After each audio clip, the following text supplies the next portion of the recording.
Near the start of Crimson Desert, our protagonist Cliff is dropped into a vast open world without a copper to his name. Sure, Cliff should go to reunite the Greymanes as soon as possible, but he might need something more than just pocket change to make that journey more feasible. Earning coin may feel like a slow process, but worry not, as we have a few early game money-making tips to start your journey off right. Coin talks and I listen. A rare goods await. Before we start earning our wealth proper, we should learn a bit more about the different kinds of denominations of currency in Crimson Desert. As you start doing quests and side activities, you'll mostly be paid in copper, the lowest form of currency that is signified with this distinctive brown icon. 100 of those copper pieces is equivalent to a silver, which will end up being our most common denomination you will interact with. Lastly, you can buy gold bars at the bank, which are worth 500 silver. As soon as you're given access to the open world, you'll find yourself in Hernand, a bustling town with a lot to do. On the north side of town, you'll find the bank. If you're willing to indulge in a little bit of crime, you can actually break into the storeroom inside the bank quite easily. A successful run will net you somewhere between 30 to 55 silver in just a few minutes. To break into the bank, you will need to bring in 2 items. First, you will need a mask, which will let you engage with all the crime mechanics in the game. You can obtain a mask in a variety of different ways. Some bleed bandits in the Hernandian territory may drop a mask after you defeat them. You can also complete the bounty notice for Jeffrey that is located right outside the jail in Hernand and obtain a mask as a quest reward. Lastly, you can buy one from the back alley merchant named Grimrock at his shop just southeast of the cathedral in Hernand. At this shop, you can also buy a generic key, the second item you'll need to break into the bank. Like masks, keys will often drop from defeated enemies, so I would recommend checking your inventory to see if you already have a key, and if you don't, you can buy one here. Once you have your mask equipped and your key at the ready, make a safety save, go inside the bank, and enter the locked door on your left. Once you enter, make sure that the door behind you closes. On the far wall, there are a plethora of strong boxes that you can steal, and scattered across the room will be plenty of chests to plunder. As you start stealing, you will notice a theft meter appear at the top right-hand side of the screen. Don't be alarmed at the meter. As long as no one sees you stealing anything, you will not receive a bounty. You might notice that your contribution meter will deplete as you steal items.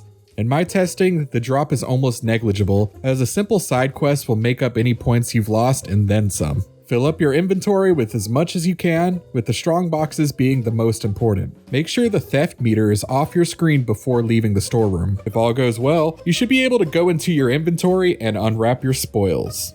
The amount you receive from strong boxes and silver pouches seems to be random, so if you feel like you didn't receive as much money as you should, load up your save and try again. The strong boxes here do not seem to respawn, but the chests will refill up after 2 to 3 complete in-game days. Once the chests fill back up, consider hitting the spot again for a few extra free silver. Do you find Cliff to be a bit too noble to partake in a life of crime? I understand, and luckily there are ways to grind out some early money without too much hassle. North of Hernand, you will find an archery minigame that you can repeat as many times as you'd like. The entry price for the minigame is simply 80 copper, and full rounds run very quickly. At first, a winning run may only net you back your entry money, but as you keep replaying the game, you'll either earn 70 copper or 1.2 silver in profit. When playing the minigame, I'd recommend moving your reticle back to the middle of the playfield after hitting each target, as that gives you the best chance to quickly reach the next target wherever it spawns.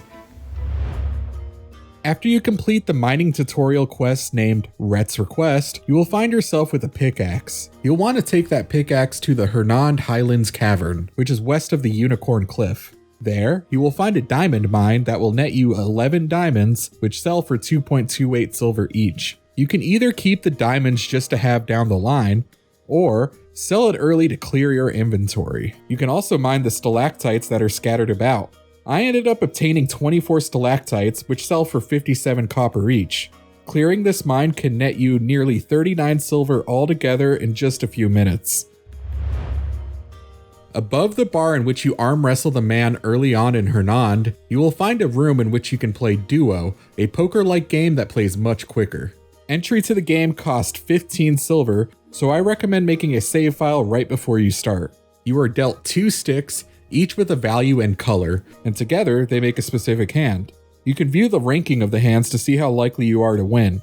Your moves are on a timer, so if you need time to think of your next action, you can pause the timer by using the View Hands guide. Before betting, you and your opponents reveal the value of one of those sticks, which will help you determine how likely they are to have a hand better than yours. There is only one betting round, and you reveal your hand once everyone checks or calls the highest bet. Like poker, you can fold if you find your hand isn't strong enough, but I find that it doesn't hurt to go aggressive in this game. Remember, you have that safety save available if you don't mind exploiting the system while you are learning. Your opponents can and will cheat. If you accuse them of cheating, their game will end early and you will win a share of their chip stack. If you catch your opponents cheating 3 times over the course of your playthrough, you can learn how to cheat yourself. As a complete novice to this particular Korean card game, but a self-described poker lover, I could tell you I was able to consistently triple or quadruple my buy-in after about 10 to 15 minutes, as long as no one cheated. If everyone leaves the table, either because you busted them out, or their cheating got their own hand busted, you'll have to leave and return to the table at a later time. So with these tips in mind, you'll be able to earn enough money that would even make the gold leaf merchants blush. As you continue your adventures throughout Pywel, make sure you check out our growing wiki for essential tips and tricks, and for all other things gaming, keep it here on IGN.